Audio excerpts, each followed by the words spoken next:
Shalom to BM. Shalom. Sekali lagi saya dengar suara. Shalom to BM. Shalom. Ya saya undang kita untuk bangkit berdiri. Kita percaya hari ini sukacita Natal ada di tempat ini. Amin. Amin. Come on.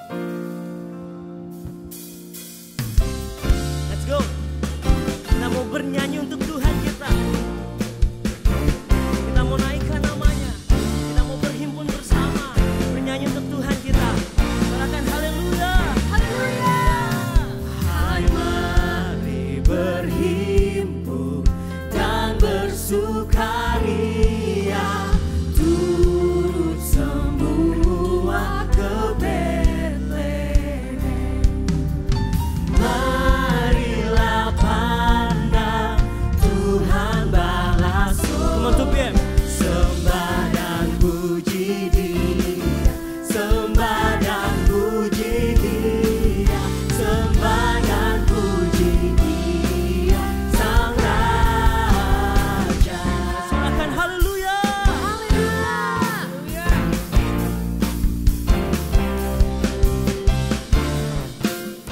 Makasih Tuhan. Bernyanyilah kamu tentara malaikat, turut bernyanyi manusia. Pujilah Tuhan, pujilah Tuhan, Juru Selamat dunia. Sembah dan puji Dia, sembah dan puji Dia, sembah dan puji Dia, Sang Raja. Sembah dan puji Dia, sembah dan puji. Kami mau menyembahmu Tuhan. Amin. Sang Raja, sembah dan puji Dia, Sang Raja, sembah dan puji Dia, Sang Raja. Sorakan haleluya. Haleluya.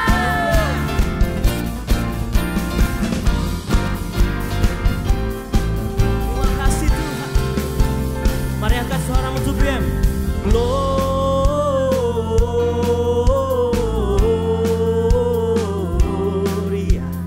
muliakan Tuhan. Gloria,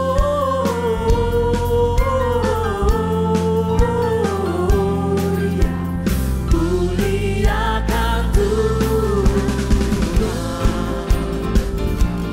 Kami mau memuliakan nama-Mu Tuhan.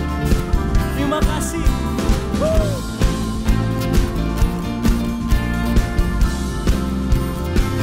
Come on, Tuhan. Dari pulau dan benua terdengar selalu terus lagu pujian semua bagi nama penebus. Gloria,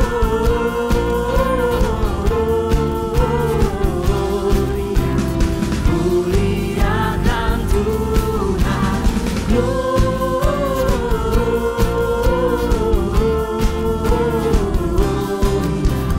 Muliakan Tuhan.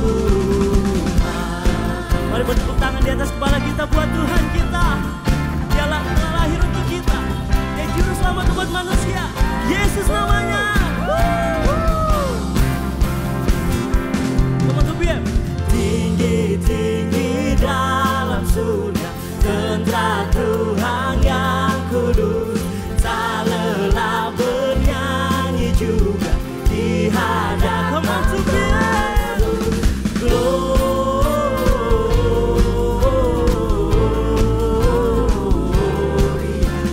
muliakan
sukacita di tempat ini, amin. Amin. Ada sukacita di tempat ini, amin. Amin. Come on, let's sing joy to the world.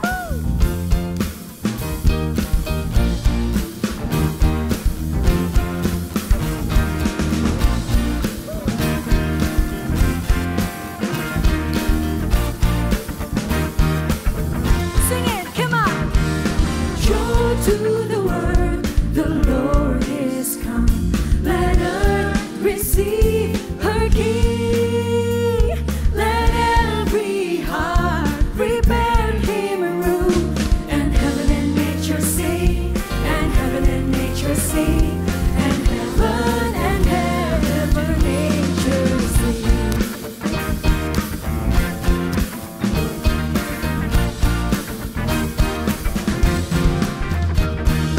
Joy to the world, the Savior reigns.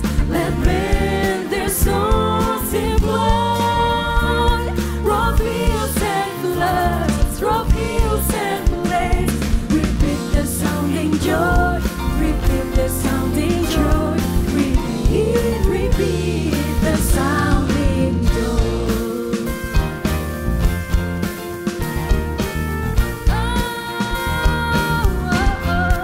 He rules the world, he rules the world with truth and grace, and makes the nations rule.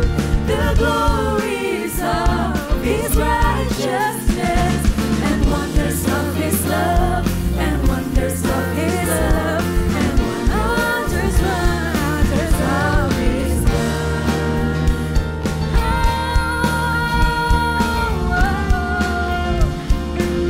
Sing joy to the world. Hey,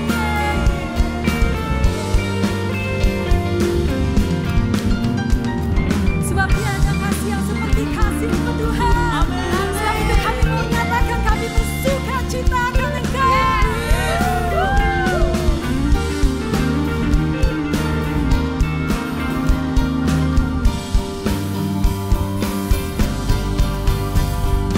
Joy to the world, the Lord is come. Let earth receive the King. Let every heart prepare him room. And heaven and nature sing, and heaven and nature sing, and heaven nature sing, and heaven and nature sing, and heaven and nature sing,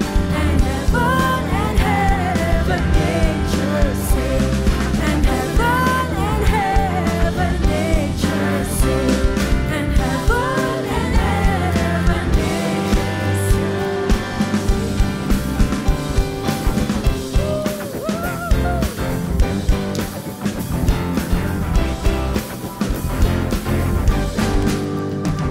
Haleluya, berikan sorak-sorak kemuliaan buat Tuhan Allah kita. Shalom 2PM. Oke, silakan duduk teman-teman. Shalom. Ini saya mau tanya dulu, apakah ada yang baru pertama kali hadir di ibadah 2PM pada hari ini? Boleh angkat tangannya. Mungkin ada temannya, kerabatnya di kiri dan kanan. Ada?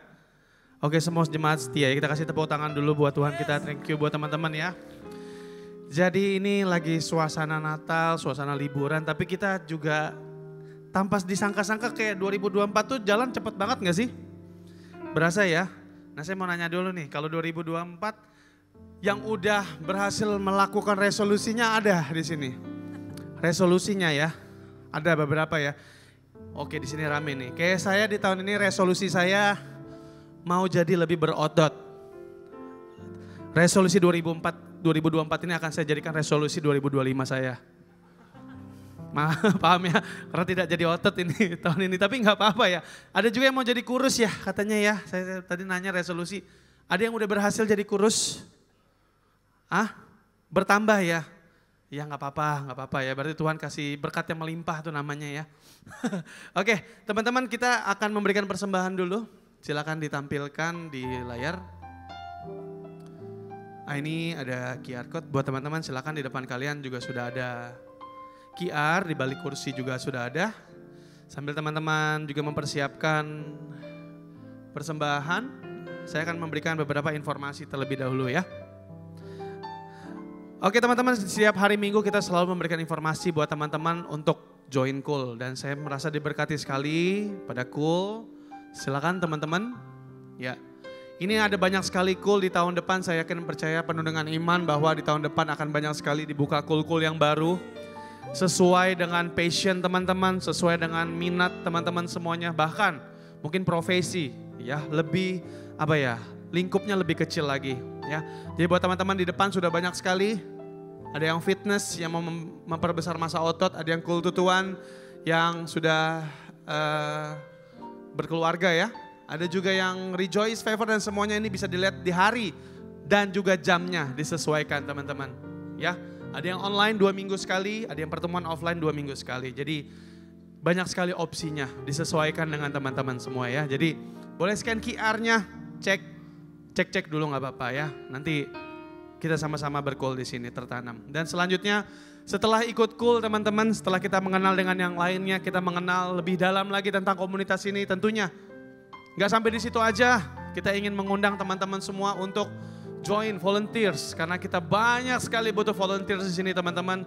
Di tahun depan kita tentunya banyak sekali event yang akan kita selenggarakan. Jadi kita banyak sekali butuh volunteers. Jadi teman-teman silahkan lihat di depan. Ada creative team, present worship, ada hospitality, sampai ke social media, sampai ke nursery di belakang teman-teman yang hari ini sedang merayakan Natal. Ini anak saya lagi merayakan Natal di situ ya. Jadi wah luar biasa banyak sekali. Jadi kami mohon, ayo kita sama-sama melayani Tuhan ya. Oke, selanjutnya ini ada ibadah Natal di tanggal 25 teman-teman di tahun ini gereja kita. Special Service Christmas Celebration teman-teman ya. Ada Pastor Billy Lantang dan juga Pendeta Rubin Ong.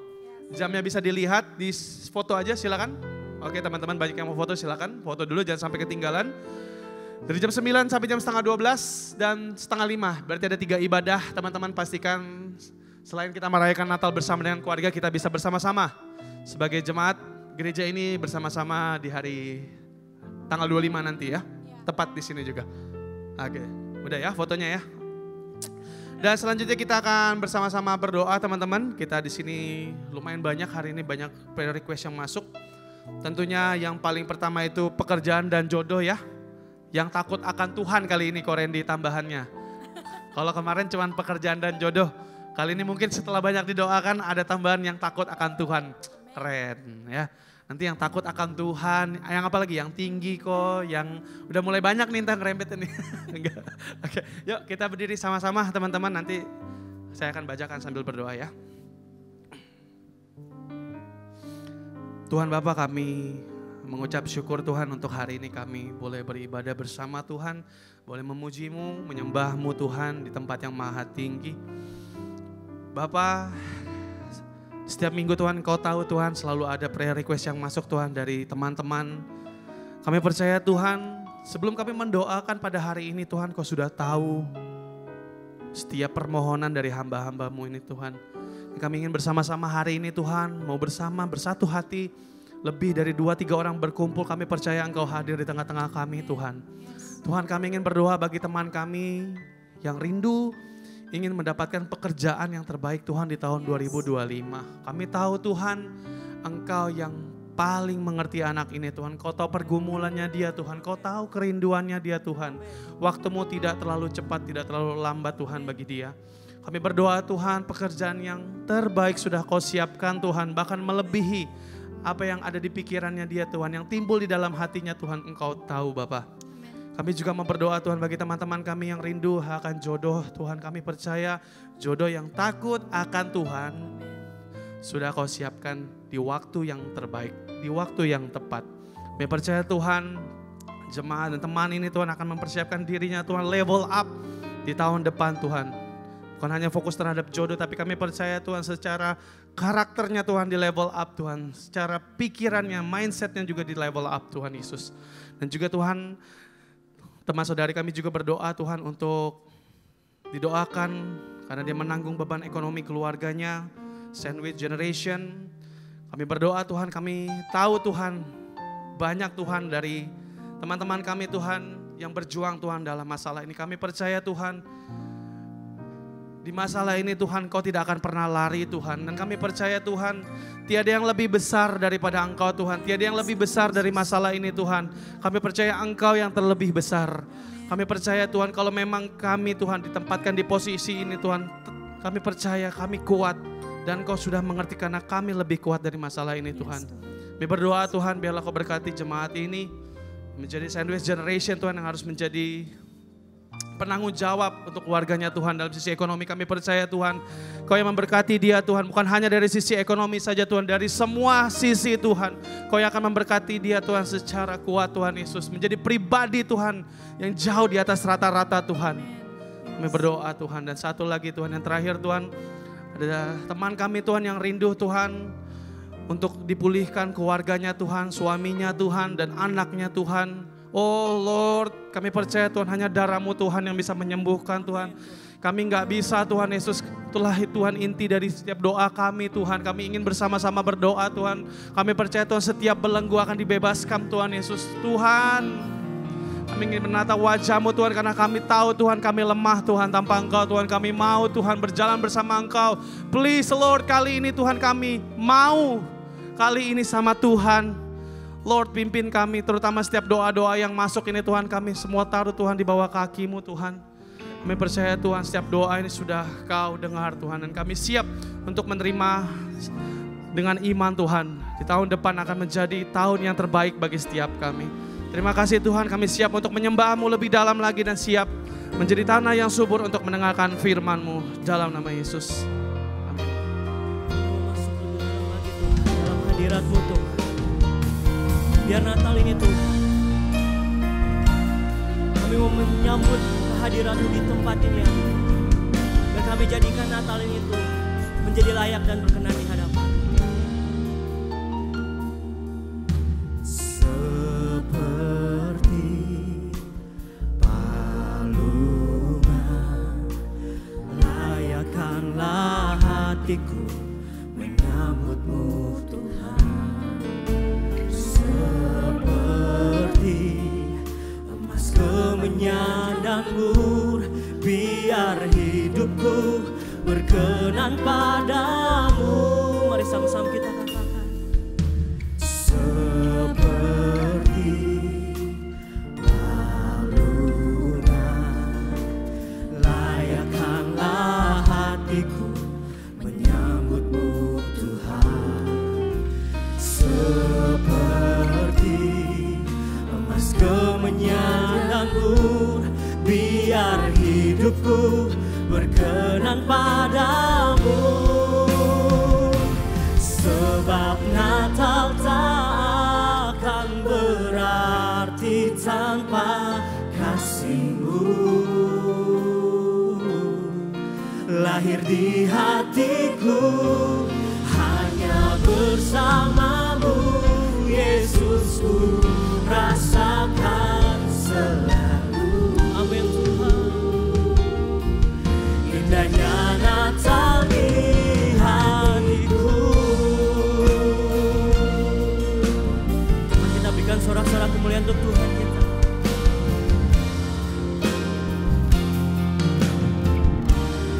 Mari sama-sama kita katakan. Seperti palungan, layakkanlah hatiku menyambut-Mu Tuhan.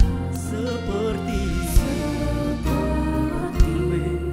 emas kemenyan dan mur, biar hidupku berkenan padamu. Sebab Natal tak akan berarti tanpa kasih-Mu.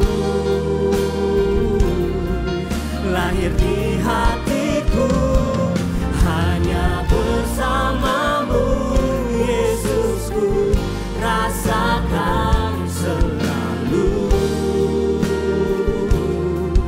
Indahnya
Hanya Engkau yang layak kami tinggikan, Yesus. Sebab tiada yang lain, Bapa. Terima kasih, Tuhan.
to be able to sing it.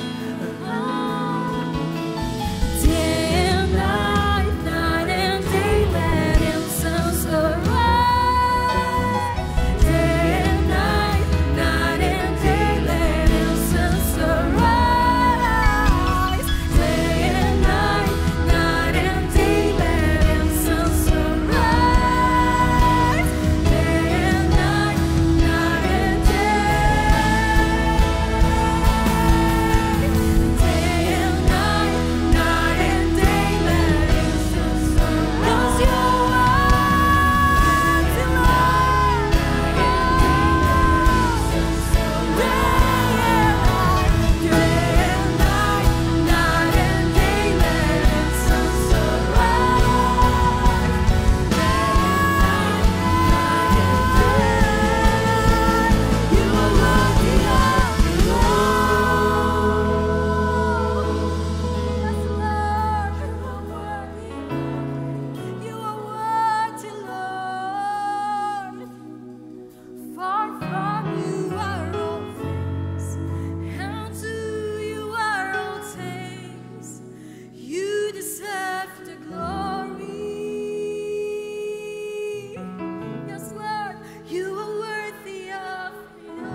terima kasih ya Bapa. Engkau begitu baik Tuhan. Kami boleh merasakan hadirat-Mu ada di tempat ini. Kami boleh merasakan Tuhan, kami butuh Engkau. Karena hanya Engkau yang bisa mengisi setiap kekosongan dalam hidup ini, dalam hati kami Tuhan. Mari terus beracaralah di tempat ini. Bapa, kami rindu untuk mendengarkan isi hati-Mu. Kami mau belajar kebenaran firman-Mu Tuhan. Karena kami percaya kebenaran firman-Mu lah yang akan menuntun kami, mengubahkan cara kami berpikir, cara kami memandang kehidupan ini Tuhan. Supaya hari demi hari kami boleh semakin disempurnakan untuk menjadi serupa segambar dengan Engkau. Terima kasih, kami siap untuk belajar. Di dalam nama Tuhan Yesus, haleluya, amin. Haleluya, shalom 2PM. Silakan duduk, puji nama Tuhan, hari yang luar biasa, kita boleh sama-sama memuji menyembah Tuhan. Terima kasih teman-teman Present Worship, teman-teman multimedia dan para pelayan Tuhan hari ini. Nah, masih dalam suasana Natal, di bulan Desember ini mungkin kita sudah merayakan Natal, kita mungkin dengar tentang khotbah Natal, kita mungkin juga melihat drama Natal. Tapi hari ini saya rindu untuk sama-sama kita belajar kebenaran firman Tuhan, teman-teman semua. Karena kenapa? Karena hari ini saya mau kita melihat bahwa Natal itu kan berbicara tentang kedatangan Tuhan Yesus ya. Kedatangan Tuhan Yesus yang pertama di dunia ini. Nah hari ini saya mau kasih lihat sama-sama kita akan belajar bahwa kedatangan Yesus itu bukan hanya sekali. Ya, Alkitab mengatakan setelah Yesus mati di kayu salib, setelah itu dia bangkit kembali. Setelah dia bangkit, dia bertemu dengan murid-muridnya. Setelah itu dia berjanji sama murid-muridnya, dia akan pergi meninggalkan mereka. Dan someday, suatu saat nanti dia akan datang kembali teman-teman. Nah itu sebabnya hari ini kita akan belajar tentang kedatangan Yesus. Ya, nah kita akan melihat apa sih perbedaan kedatangan Yesus yang pertama sama nanti kedatangan Yesus yang kedua. Supaya kita bisa melihat perbedaan-perbedaannya teman-teman. Nah, slide selanjutnya dikatakan di sini kedatangan Yesus yang pertama itu terjadi secara perlahan. Kenapa saya bilang terjadi secara perlahan? Karena di sini kita sudah tahulah ceritanya teman-teman ya, bagaimana Yesus ya dia lahir ke dunia ini, dia kan lahir ke dunia ini dia harus mengikuti standar yang namanya manusia, yaitu apa? Dia harus masuk dalam kandungan. Betul ya? Dan dalam kandungan itu dia harus berapa lama? 9 bulan. Berarti kedatangan Yesus yang pertama itu butuh waktu 9 bulan. Dan setiap orang bisa melihat. Kalau orang ketemu sama Maria, Maria ini berapa bulan lagi Maria? Oh nanti ya 5 bulan lagi nih. Nah tinggal tungguin aja. Gak lama ketemu lagi, Maria berapa bulan lagi? Ya sisa tinggal 2 bulan lagi nih. Pelan-pelan banget ditungguin gitu ya 9 bulan. Orang-orang bisa melihat bagaimana Yesus ada dalam kandungan Maria. Tetapi pada waktu nanti yang kedatangannya kedua itu tidak secara dikatakan pelan-pelan lagi. Slide selanjutnya kita melihat di situ kedatangan Yesus yang kedua dikatakan dia datang secara tiba-tiba. Yes, tiba-tiba. Firman Tuhan bilang apa di situ? Bahwa harinya Tuhan datang seperti pencuri pada malam. Namanya pencuri pada malam pasti dia datang, pencuri maling itu datang pada waktu keadaan di mana kita tertidur, terlelap dan tidak sadar. Betul ya? Gak ada kan terang-terangan ya, misi mau nyuri gitu kan gak ada kan ya. Pasti dalam keadaan tertidur, terlelap ya di mana kita gak sadar sama sekali. Disitulah sang pencuri itu datang. Terus dikatakan apa lagi di situ? Firman Tuhan bilang begini, ya tapi ketahuilah kalau tuan rumah tahu kapan maling itu akan datang, pencuri akan datang, pasti dia akan mempersiapkan dirinya. Tetapi masalahnya dikatakan apa? Hendaklah kamu siap sedia karena anak manusia datang pada saat yang tidak kamu sangkakan. Artinya apa tidak kamu sangkakan? Artinya bisa saja tahun depan, bisa saja bulan depan, bisa saja nanti malam. Jadi tidak ada satu orang pun yang tahu. Karena kenapa? Kalau ada satu orang yang tahu pasti akan siap-siap. Makanya dibilang di situ kan. Namanya maling datang, dia nggak izin dulu ya. Dia nggak WA dulu. Boleh bos ntar malam kita ketemuan saya mau maling kan nggak ada gitu. Dia akan datang secara tiba-tiba. Tanpa satu orang pun bahkan dikatakan di situ dia yang tahu. Yang dikatakan dia datang pada waktu yang tidak kamu sangkakan. Nobody knows. Sampai hari ini orang-orang terus menerka-nerka kapan kedatangan Tuhan Yesus.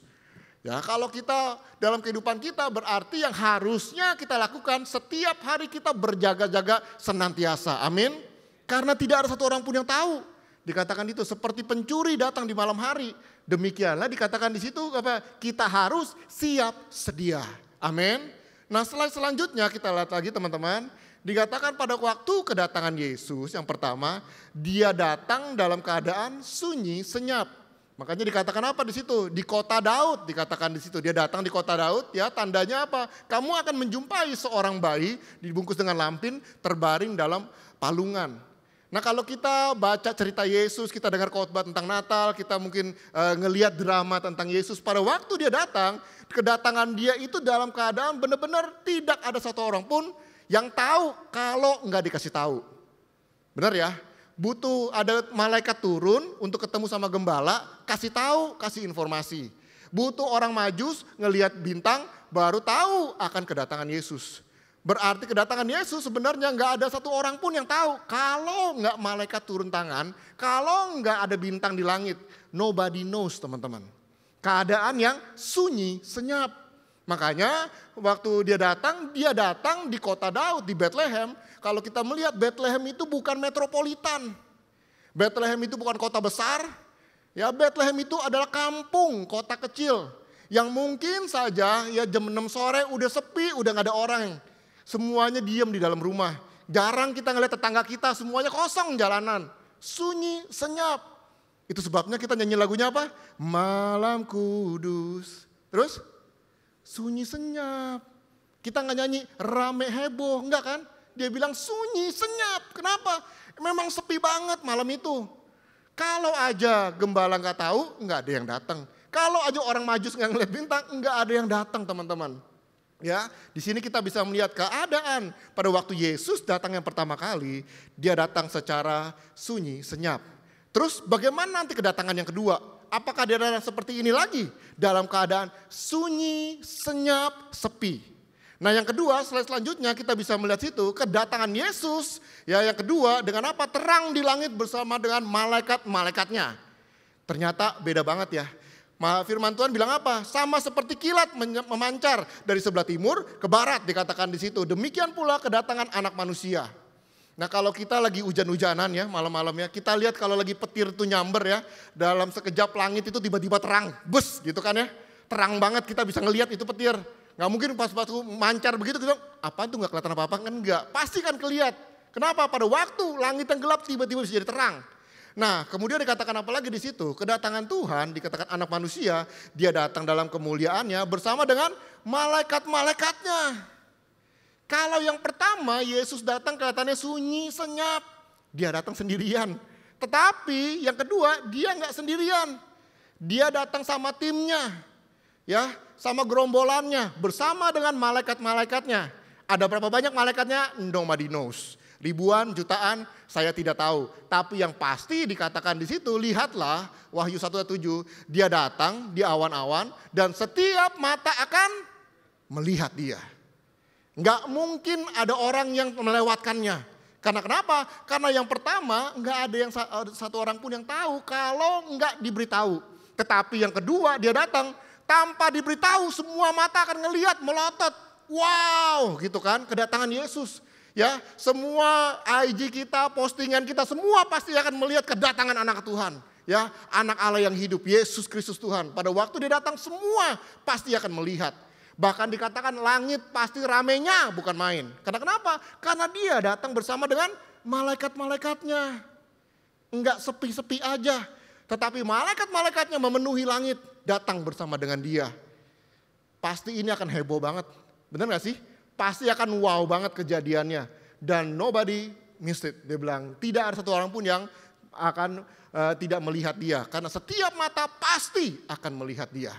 Beda banget ya. Yang pertama sunyi, senyap. Yang kedua pasti heboh, ya pasti wah riuh semua segala macam ya teman-teman ya. Karena kenapa? Karena dia datang, langit tiba-tiba terang, kemudian malaikat ribuan, mungkin jutaan, mungkin berapa banyak malaikat datang langsung di langit itu dikatakan. Nah selanjutnya apalagi yang kita bisa lihat? Slide selanjutnya dikatakan kedatangan Tuhan ya Di dalam yang pertama dia datang dalam kerendahan hatinya. Pada waktu Yesus pertama kali datang ke dunia ini, dia datang dengan kerendahan hatinya. Dikatakan apa di situ? Filipi 2. Walaupun dalam rupa Allah, dia tidak menganggap dirinya, ya kesetaraannya dengan Allah sebagai miliknya yang harus dipertahankan, melainkan telah mengosongkan dirinya, mengambil rupa seorang hamba dan menjadi sama dengan manusia. Dan dalam keadaannya sebagai manusia, ia telah merendahkan dirinya dan sampai mati. Bahkan dikatakan dia taat sampai mati, bahkan mati di kayu salib. Nah pada waktu Yesus datang yang pertama, dia datang di dalam kerendahan hatinya teman-teman. Makanya kalau kita baca ceritanya, dia datangnya di mana? Dia bukan datang di kota besar, di metropolitan. No, dia datang di desa yang kecil, yang sunyi, sepi. Dia datang, dia lahir bukan di rumah sakit mewah, bukan di tempat yang wow, dia lahir di kandang. Kalau hari ini orang bertanya-tanya, masa sih dia bisa lahir di kandang? Yes, dia memang lahir di kandang. Karena bagaimana mungkin dia bisa lahir di kandang? Karena secara sejarah saya baru melihat teman-teman, ternyata bahwa kandang di mana Yesus lahir itu bukan kandang milik orang-orang pribadi. Ya, si engkau ini atau si engkau sono, bukan. Tapi kandang di mana Yesus lahir adalah milik daripada bait Allah. Ya kita harus ingat baik-baik, pada zaman Yesus bait Allah itu masih ada. Dan kalau bait Allah masih ada, berarti setiap hari harus ada korban untuk dipersembahkan. Sebagai apa? Sebagai korban bakaran bagi Tuhan. Nah berarti kalau bait Allah tetap open, nggak close, holiday, ya dia nggak tutup teman-teman ya. Berarti kalau dia bait Allah tetap buka, berarti di situ dikatakan ada korban-korban yang harus dipersembahkan. Nah siapa yang harus mempersembahkan korban-korban itu? Mau nggak mau ada satu tempat di mana para gembala-gembala yang bekerja untuk bait Allah, mereka harus tetap mengembalakan domba-domba. Karena domba-domba ini dipersembahkan untuk apa? Bait Allah sebagai korban. Dan luar biasanya Yesus bisa lahir bukan di kandang-kandang milik orang lain, tetapi Yesus lahir di kandang tepat di mana tempat itu tempat di mana bait Allah yang biasanya mempercayakan tempat ini, kandang ini untuk apa? Mempersiapkan domba-dombanya. Makanya di situ dikatakan pada waktu Yesus lahir, malaikat bilang sama para gembala, engkau akan menemukan dia di dalam palungan terbungkus kain lampin. Kain lampin itu bicara tentang apa? Dibicara kalau secara para gembala-gembala bait Allah itu tahu bahwa domba-domba yang lahir bukan domba-domba yang biasa, yang gampangan gitu saja. Tapi domba-domba ini dijaga supaya dia nggak ternoda, nggak tercacat, nggak ada celahnya. Makanya dombanya dibungkus dengan kain lampin. Supaya apa? Nggak mungkin nggak senggol sini, nggak senggol gitu ya, jadi luka. Karena kenapa? Karena korban yang dipersembahkan di bait Allah itu harus yang tidak bercacat celah, dikatakan begitu. Dan pada waktu gembala-gembala itu melihat ada bayi dibungkus kain lampin di dalam kandang, di atas palungan itu, mereka tahu inilah anak domba Allah yang akan menghapus dosa dunia, teman-teman. Luar biasa nggak tuh? Kedatangan dia penuh dengan kerendahan hati. Ya, dia lahir di kandang, teman-teman. Kemudian kalau kita ngelihat ceritanya bagaimana Yesus ya membasuh kaki murid-muridnya, itu menandakan bagaimana kerendahan hatinya. Karena kalau kita harus tahu, namanya di zaman itu teman-teman, orang yang membasuh kaki itu adalah budak. Biasanya tuan rumah pada zaman itu, mereka akan punya budak-budak yang dipersiapkan untuk apa? Untuk mencuci kaki-kaki para tamunya. Karena tamunya ya orang-orang yang bertamu kan jalan kaki ya. Enggak kayak zaman now gitu kan bisa naik kendaraan. Zaman dulu kan enggak. Mereka jalan kaki. Dan pada waktu jalan kaki kan di jalanan itu kan belum ada jalannya model aspal begitu. Pasti tanah kotor. Belum lagi banyak hewan ternak. Ya banyak binatang-binatang yang dipakai untuk tunggangannya mereka gitu kan. Seperti kuda, onta segala macam. Dan otomatis binatang-binatang itu juga kan mengeluarkan kotoran. Itu sebabnya orang yang jalan di situ kan ya cuek aja lah gitu ya. Namanya jalanan ya so what gitu kan. Ya udah jalan-jalan aja. Mau kotoran apa kayak ya injek-injek aja. Nah pada waktu mereka bertamu, tuan rumah juga pinter. Dia gak mau rumahnya kotor, bau ya. Jadi dia siapin budak untuk apa? Cuci kaki. Orang tamu datang ya udah ya bukan cuma lepas sendal doang tapi kakinya dicuci. Panggil budaknya. Nah pada waktu itu dikatakan kejadiannya Yesus mencuci kaki murid-muridnya. Bayangkan, biasanya budak, tapi ini Yesus sendiri yang mencuci kaki murid-muridnya teman-teman. Bahkan Yohanes sang pembaptis dikatakan apa? Dia aja bilang, Gua aja nih gak layak buka sendalnya dia. Bayangkan tuh, aku gak layak buka kasutnya dia. Tapi ini Yesus yang mencuci kaki murid-muridnya. Luar biasa teman-teman, penuh dengan kerendahan hati.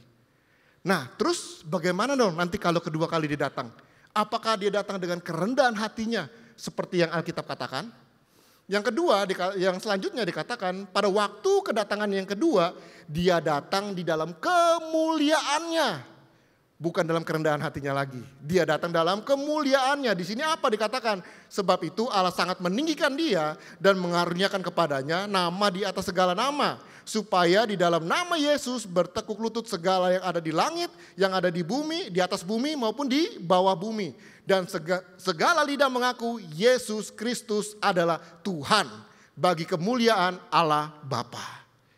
Nah yang kedua kali dia datang dengan kemuliaannya. Apa sih kemuliaan itu? Itu bahasa orang gereja kan ya kemuliaannya. Tapi gini yang paling gampang teman-teman. Kalau kita nonton konser ya, coba deh perhatiin deh. Kalau kita nonton konser idola kita yang lagi nyanyi ya, kita kadang-kadang sampai kata-kata gitu kan ya. Kadang-kadang sampai begitu sampai keluar apa? Keluar mata. Ya, ibadah bukan, konser nangis. Gitu kan. Kenapa? Penuh kekaguman, keren banget. Akhirnya gue bisa lihat dia. Kan begitu kalau kita nonton konser, betul gak sih? Kan gak mungkin ya kita bayar mahal terus nonton konser. Dia lagi nih, kan gitu kan enggak kan? Pasti kita kan penuh dengan kemuliaan, waduh dia nih akhirnya saya bisa ngelihat dia. Akhirnya deket banget nih, wow. Sampai tanpa kita sadari kita bisa keluarin air mata. Ya, jangankan ngomong kemuliaan teman-teman, ngelihat artis aja bisa begitu. Nah nanti dia datang dengan kemuliaannya, kenapa? Karena dia datang dia akan tunjukin dia raja di atas segala raja. Bahkan semua dikatakan apa? Bertekuk lutut di bawah kakinya dia. Dia akan kasih lihat siapa yang empunya langit dan bumi ini. Dia akan kasih lihat siapa yang mengatur setiap napas dalam kehidupan. Dia akan kasih lihat teman-teman. Kalau yang pertama mungkin dengan kerendahan hati.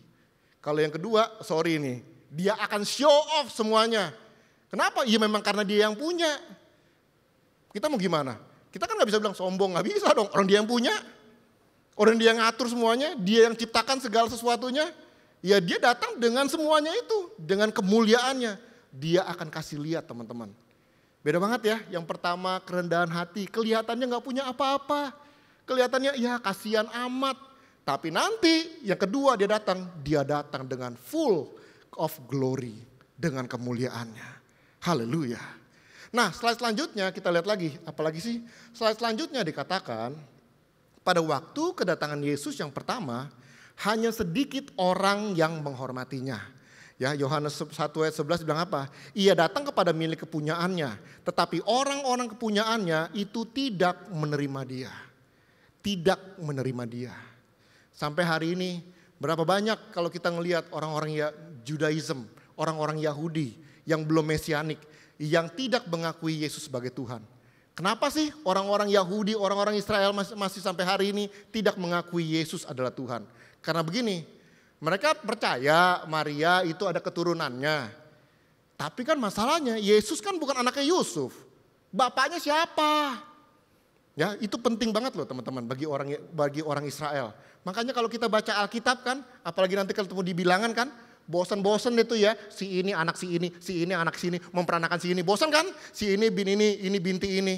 Kita sampai enak-enak bacanya teman-teman. Karena kenapa? Karena kita bukan orang Israel, kita gak ngerti. Tapi bagi mereka itu penting. Supaya apa? Supaya mereka harus tahu dulu, kamu ini keturunan siapa? Kamu ini anaknya siapa? Ya, makanya penting banget nama-nama itu ditulis dalam Alkitab. Kalau kita I don't care gitu kan, bukan keluarga gue gitu kan. Tapi di sini jelas ya Tuhan Alkitab peduli banget tulisin itu semua. Nah, pada waktu Yesus lahir dikatakan kelahirannya melalui apa? Seorang perawan Maria. Perawan Maria itu aja udah aneh. Ya, di Alkitab kita menemukan ada beberapa wanita mandul yang akhirnya bisa melahirkan. Tetapi kelahiran dari seorang wanita yang perawan itu hanya cuma satu dalam sejarah manusia. Yaitu Maria. Kalau ada yang lain itu bohong teman-teman ya. Ngakunya, oh enggak kenapa enggak punya pasangan, enggak punya gitu, tiba-tiba hamil. Itu bohong ya. Hanya ada satu yang benar-benar lahir seorang anak dari perawan. Yaitu siapa? Yesus. Nah itu sebabnya teman-teman sampai hari ini orang-orang enggak mau terima Yesus. Kenapa? Dia bilang ini anak bapaknya siapa? Kadang-kadang saya suka ngelihat postingan-postingan Judaism orang-orang Yahudi ya. Mereka masih mempertanyakan itu katanya. Ya kalau Maria kita percayalah keturunan sini. Tapi Yesus bapaknya siapa? Dia bilang, hah? What? Holy Spirit? What? Begitu dicari-cariin gitu teman-teman. Ya Yusuf kan bukan bapaknya dia. Lah ini anak siapa? Pasti ditanda tanya besar. Apakah mungkin ini anak yang benar-benar dari Yusuf? Atau mungkin ini anak dari perzinahan dengan pria lain. Tapi gak mau ngaku gitu. Sampai hari ini banyak orang Judaism yang masih gak mau percaya Yesus adalah Tuhan. Bahkan dalam kisahnya kehidupan Yesus kita bisa melihat bagaimana Yesus datang kepada miliknya. Tetapi orang-orang banyak yang menolak dia teman-teman. Orang-orang gak terima dia. Karena kenapa? Setelah itu mereka melihat Yesus itu apa? Seorang anak tukang kayu. Kalau anak imam masih oke lah ya. Anak raja masih oke lah ya. Anak tukang kayu, ya ampun. Bapaknya tukang kayu, ngerjain kayu, bikin meja, bikin kursi. Lah sekarang ini anaknya terus ngaku-ngaku juru selamat. Apaan ini? Gak ada yang terima teman-teman. Orang-orang ketawain dia. Udahlah ini orang mah kebanyakan ngomong, yang ngigo lah, dia halu kali. Itu yang terjadi, gak ada yang peduli sama dia. Gak ada yang mau menghormati dia. Gak ada yang mau terima dia teman-teman. Berapa banyak kita baca dalam Alkitab bagaimana Yesus itu ditolak bahkan di tempatnya sendiri. Bayangkan, dia datang untuk kepunyaannya, tetapi kepunyaannya menolak dia. Sedihnya kayak gimana sih teman-teman? Ya, misalnya nih, kita punya keluarga, kita tinggalin, kita pergi ke luar negeri, kita sekolah. Ya waktu kita sekolah di luar negeri kita kangen, rindu sama keluarga kita. Terus pas kita pulang, gak taunya mereka gak kenalin kita loh, gak terima kita. Dia bilang sorry ya gak ada tempat lagi ya, lu tinggal aja di luar sana. Rasanya kayak gimana teman-teman? Ditolak seperti itu. Beginilah apa yang Yesus alamin. Tertolak, yes dia tertolak. Kalau hari-hari ini kita tertolak, jangan takut teman-teman. Yesus pun juga ditolak. Selanjutnya kita lihat bagaimana nanti kedatangan yang kedua. Apakah semua orang akan sadar tentang dia? Yang kedua dikatakan apa di sini? Demi aku hidup, demikianlah firman Tuhan. Semua orang akan bertekuk lutut di hadapanku dan semua orang akan memuliakan Allah. Di sini dikatakan apa? Semua orang akan bertekuk lutut. Kenapa bertekuk lutut teman-teman? Karena di sini semua orang nanti pada waktu kedatangannya dia datang di langit dengan semua langit penuh dengan malaikat, dengan langit yang terangnya bukan main. Semua mata akan melihat siapa itu Yesus Kristus Tuhan. Dan disitulah semua suku, kaum, bangsa, bahasa, bahkan agama akan ngeliat. Ya gue salah selama ini, kan gitu kan ya. Biasanya kan gitu, ya gue salah ya datang dia, kan gitu kan. Selama ini gue pikir yang ini atau yang itu, yang datang dia, kan gitu kan. Wah sia-sia dong selama ini. Ya semua akan ngeliat dia. Dan disitulah teman-teman, mau ateis pun ya akan mau tidak mau, mereka akan apa? Bertekuk lutut, menyembah. Kenapa? Karena terakhir yang datang Yesus, itu dia. Mau gak mau setiap raja, setiap pemimpin dunia, setiap diktator, setiap pengusaha, setiap orang-orang besar, orang susah semua akan menundukkan dirinya. Karena mereka melihat siapa yang datang nanti. Yesus Kristus Tuhan. Makanya dikatakan apa? Semua akan bertekuk lutut di hadapan dia. Tadinya gak percaya, sekarang percaya kan? Kan mau gak mau ngelihat. Kan selama ini kenapa banyak orang gak percaya sama dia? Karena orang gak ngelihat. Betul gak sih? Halah bohong lah, gak mungkin lah cuma cerita, dongeng. Kenapa mereka gak lihat? Makanya mereka bisa bilang begitu.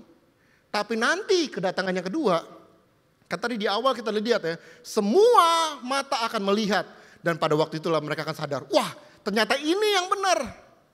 Waduh salah banget, kita gak tahu selama ini. Mungkin kita pikir, oh kita gak percaya, kita nolak dia. Tapi sorry ya, time is out. Yang datang siapa? Yesus Kristus Tuhan. Nah hari ini teman-teman ya please kalau kita masih punya waktu perhatikan baik-baik kehidupan kita teman-teman. Nah selanjutnya dikatakan apa lagi? Pada waktu kedatangan yang pertama dia datang untuk menyelamatkan dunia. Menyelamatkan dunia. Ya, John 3:16 ini merupakan ayat yang benar-benar populer di mana-mana ya teman-teman ya. Kalau teman-teman lihat tuh sometimes ada di packaging juga di bawahnya gitu kan. Ya kayak di California tuh burger In and Out, itu di bawahnya tuh ada tulisannya John 3:16 ya. Di situ dikatakan apa? Karena begitu besar kasih Allah akan orang Kristen kali. Akan orang benar kali ya. Akan orang kudus, akan orang baik. Tapi dia bilang apa di situ? Dunia. Siapa yang ada di dunia? Orang yang percaya Tuhan sama orang yang gak percaya Tuhan. Orang yang mau sungguh-sungguh sama Tuhan sama orang-orang yang gak peduli sama Tuhan. Orang yang mau melakukan kehendak Tuhan sama orang yang tidak sama sekali melakukan kehendak Tuhan. Orang yang meninggikan nama Tuhan sama orang yang menginjak-injak Tuhan. Lihat baik-baik. Kedatangan yang pertama, dia datang sebagai juru selamat. Dia datang untuk menebus dunia ini. Kalau kita pikir-pikir ngapain dia harus mati untuk semua orang. Kan lebih gampang dia mati untuk orang-orang yang percaya, benar gak sih? Kalau kita berbuat baik, kadang-kadang manusia kita masih melihat kita berbuat baik sama orang yang baik sama kita. Tetapi kalau Tuhan beda. Orang mau baik enggak sama dia, orang mau peduli enggak sama dia, tapi ingat baik-baik, dia datang untuk menyelamatkan dunia. Karena dia punya misi, dikatakan apa di sini? Supaya setiap orang yang percaya kepadanya tidak binasa. Karena Tuhan punya satu keyakinan bahwa someday, suatu saat nanti, ya setelah kematiannya, kebangkitannya, akan ada orang yang datang dan percaya kepada dia. Entah sehari setelahnya, sebulan setelahnya, setelah setahun setelahnya, 100 tahun setelahnya, 1000 tahun setelahnya, dia tetap percaya someday akan ada orang datang kepada dia. Dan memuji dan menyembah dan menerima dia sebagai Tuhan. Termasuk saudara dan saya. Hari ini mengucap syukurlah teman-teman. Dia datang, dia gak pilih-pilih. Oh sorry ya, kamu mau diselamatkan. Kamu ini layak apa enggak sih? Kamu punya apa, kamu udah ngelakuin apa aja. Wah sorry nih, ibadah kamu masih belum begini-gini ya. Jadwal kamu gimana? Jadwal doa, jadwal pujian penyembahan, jadwal baca Alkitab gimana? Aduh ini mah lewat. Enggak, dia gak begitu.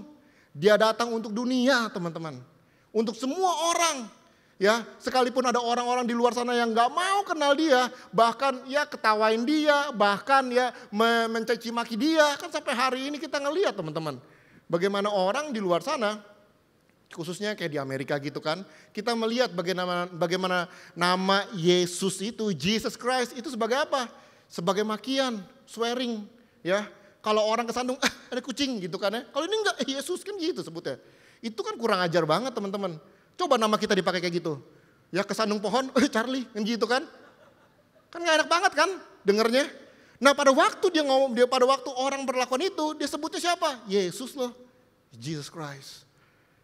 Bagaimana orang tuh benar-benar ya. Tapi Yesus datang dan mati untuk mereka.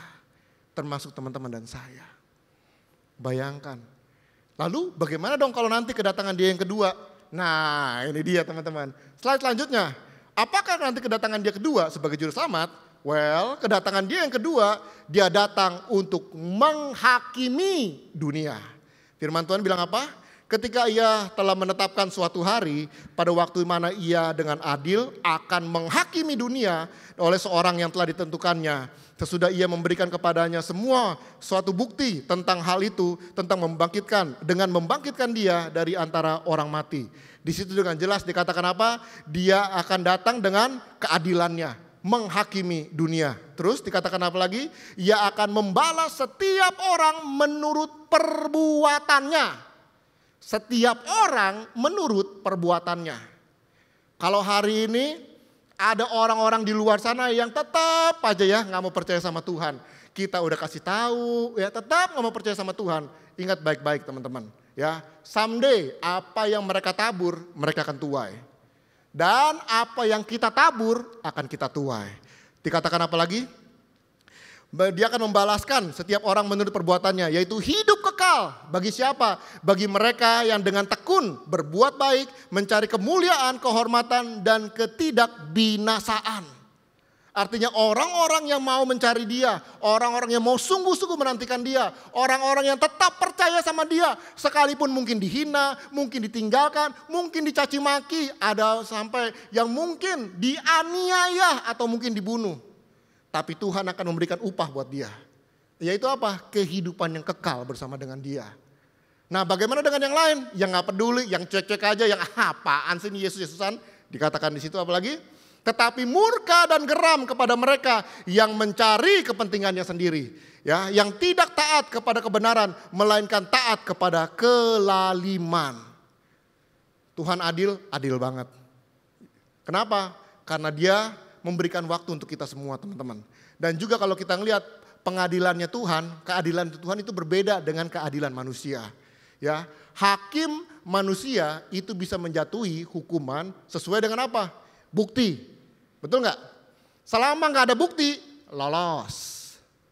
Selama buktinya bisa, dia digimanain lah, pokoknya buktinya tiba-tiba menghilang. Barang bukti menghilang katanya gitu kan, nggak ada bukti gitu kan, maka dia akan lolos. Sekalipun orang-orang tahu dia ya pelakunya, dia yang lakukan ini, lakukan itu, tapi kenapa? Nggak ada bukti, lolos bos. Ya kenapa? Karena pengadilan dunia butuh yang namanya bukti. Tetapi pada waktu Yesus datang menghakimi dunia, ini beda, bukan pakai bukti. Karena kenapa? Karena dia menghakimi apa yang ada di isi hati kita, pikiran kita, bahkan perencanaan kita. Mau bohongnya gimana? CCTV bisa dibohongin, tapi isi hati, pikiran, dan planning nggak bisa dibohongin. Orang nggak ada yang bisa baca, tapi Tuhan tahu isi hati, ya, pemikiran kita, bahkan rencana-rencana kita. Bagaimana kita mau berurusan dengan itu, teman-teman? Itu sebabnya dia hakim yang adil. Yes, adil banget. Karena kenapa? Karena orang bisa punya beribu macam alasan. Saya melakukan ini karena begini. Ya, semua orang bisa bilang, wah kasihan ya. Atau mungkin, wah dia memang layak dihukum mati. Hukum dia. Tapi Tuhan tahu apa yang sebenarnya dalam isi hatinya. Dan disitulah dia akan mengadili seadil-adilnya. Dan dia akan memberikan upah bagi mereka yang tetap setia kepadanya. Diberikan upah kehidupan yang kekal. Tetapi dikatakan di situ murka dan geram bagi mereka yang mencari kepentingan sendiri, tidak taat kepada kebenaran, melainkan taat pada kelaliman atau kejahatan. Kalau kita lihat di sini teman-teman, apa yang bisa kita simpulkan? Bahwa ternyata surga dan neraka itu bukan di tangan Tuhan. Betul ya? Surga dan neraka itu ada di tangan kita. Kita yang pilih mau ke surga atau ke neraka. Karena kenapa? Karena dia hakim yang adil. Dia sudah memberikan semuanya. Dia sudah mati terlebih dahulu untuk menyelamatkan kita. Karena kenapa? Karena kita orang berdosa. Kalau dia nggak mati menyelamatkan kita nggak mungkin bisa diselamatkan. Makanya kita perlu diselamatkan. Setelah kita diselamatkan, dia berikan jalan buat kita. Kita yang harus pilih nih. Apakah kita yang mempergunakan keselamatan kita, menjaga keselamatan kita untuk terus sampai akhir percaya kepada Tuhan. Atau setelah itu kita mau cuek-cuek aja, kita gak peduli, kita tinggalkan Tuhan. Ya apa sih Tuhan-Tuhanan, ya apa sih keselamatan-keselamatan, gue gak butuh, hidup gue masih fine aja kok. Well, itu kan kita yang pilih. Makanya disitu dikatakan, setiap orang menurut perbuatannya. Mana yang engkau pilih teman-teman? Karena kenapa? Karena dia hakim yang adil. Ya surga dan neraka di tangan kita loh. Kita yang pilih mau kemana. Tuhan itu baik. Ya. Nah terakhir saya mau katakan, boleh saya undang para pemain musik. Terakhir dikatakan apakah kita siap untuk kedatangan Yesus yang kedua. Ya kalau hari-hari ini kita bilang waduh saya udah berjuang mati-matian. Saya bertahan untuk menjaga iman saya, kepercayaan saya. Saya mau sungguh-sungguh hidup sama Tuhan. Tetapi kok kayaknya susah banget. Kok kayaknya ada aja masalah, ada aja problem, ada aja goncangan. Ya ada aja hal-hal yang terjadi menimpa kehidupan saya. Firman Tuhan katakan apa di situ? Karena kasih karunia Allah yang menyelamatkan semua manusia sudah nyata. Dikatakan ia mendidik kita, itu dia teman-teman. Supaya kita meninggalkan kefasikan dan keinginan-keinginan duniawi. Supaya kita hidup bijaksana, adil dan beribadah di dalam dunia ini sekarang. Dan menantikan penggenapan pengharapan kita yang penuh bahagia dan pernyataan kemuliaan Allah yang maha besar dan juru selamat kita yaitu Yesus Kristus. Haleluya. Jadi kalau hari ini kita mengalami pergumulan, beban, segala sesuatu yang menimpa kita pada waktu kita mau sungguh-sungguh kepada Tuhan, ingat baik-baik. Di situ apa dikatakan? Karena dia sedang mendidik kita teman-teman. Dia sedang memproses kita. Dia sedang memurnikan kita. Supaya apa? Supaya someday pada waktu dia datang, ya, pada waktu dia datang, dia bisa menyelamatkan kita. Orang-orang akan bilang, loh tapi kan gue tahu hidupnya seperti ini. Orang kan tahu perbuatannya seperti ini segala macam. Well, mereka semua orang-orang yang percaya kepadaku, mereka semua sudah diproses. Dan mereka menerima keselamatan yang daripadaku. Karena kenapa? Karena mereka tahu, mereka gak sanggup, mereka gak kuat. Itu sebabnya mereka datang kepadaku, kata Tuhan. Terus kalau kita tanya, kapan dong Yesus datangnya? 2000 tahun yang lalu juga begitu, bahkan di kitab Wahyu dituliskan ya. Itu kan sebenarnya kitab Wahyu itu menggambarkan apa yang terjadi di masa datang, tapi juga menggambarkan apa yang terjadi pada masa itu, pada waktu zamannya Yohanes, pada waktu dia nulis kitab Wahyu itu. Ya, yang di situ dikatakan si antikris lah segala macam. Jadi zaman nanti memang mungkin ada antikrisnya, tapi di zaman itu adalah Nero. 666 itu menggambarkan angkanya Nero. Pada waktu zaman itu, di dalam koin emasnya, koinnya Romawi di zaman itu. Yang digambarkan siapa? Nero pada waktu itu.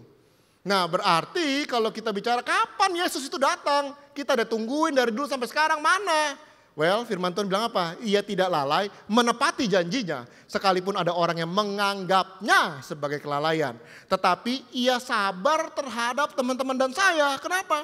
Karena ia menghendaki supaya teman-teman dan saya jangan ada yang binasa. Itu dia. Kalau tiba-tiba dia datang terus kita masih dalam kehidupan kita dalam dosa, kita semua akan binasa, teman-teman. Itu sebabnya dia kasih kita waktu. Dia kasih kita kesempatan, ya, supaya semua orang berbalik dan bertobat. Karena kenapa? Karena dulu kedatangan yang pertama, dia datang sebagai juru selamat. Dia membawa keselamatan. Bagi orang-orang yang tahu dirinya, saya nggak mampu, saya nggak sanggup, saya nggak sempurna, saya orang berdosa, saya punya banyak kesalahannya, saya banyak kelemahannya. Well, Yesus bilang, aku datang sebagai juru selamat. Aku datang menyelamatkan dunia karena aku tahu semua ini gak ada yang layak untuk menerimanya. Kan itu kasih karunia. Yang memberi gak wajib, yang nerima gak layak. Itulah kasih karunia, teman-teman. Kita dilayakan oleh karena dia. Ya, karena semua karena kenapa? Karena kebaikannya. Tapi teman-teman harus ingat baik-baik. Segala sesuatu itu ada waktunya.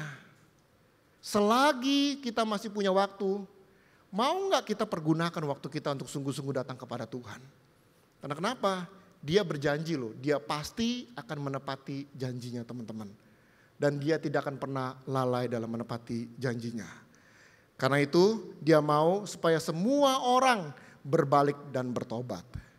Nah hari ini, di bulan Natal ini, kan kita tahu ya, bulan Natal itu berbicara tentang kelahiran Yesus, Sang Juru Selamat.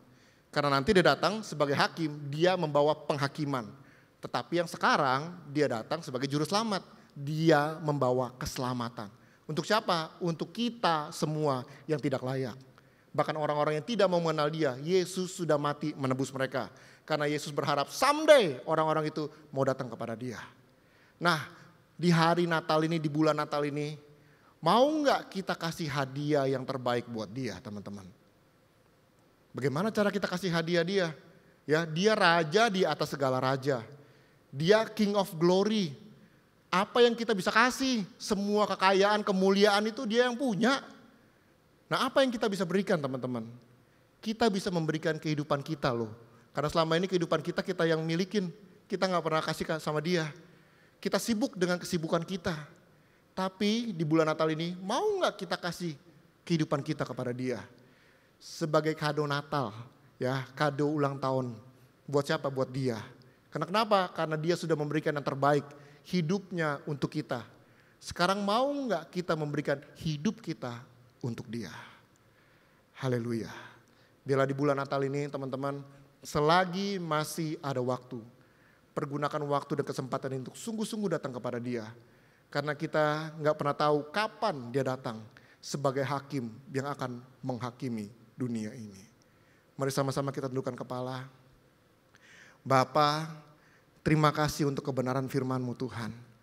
Sore hari ini kami belajar Tuhan, Engkau datang ke dunia ini sebagai juru selamat kami.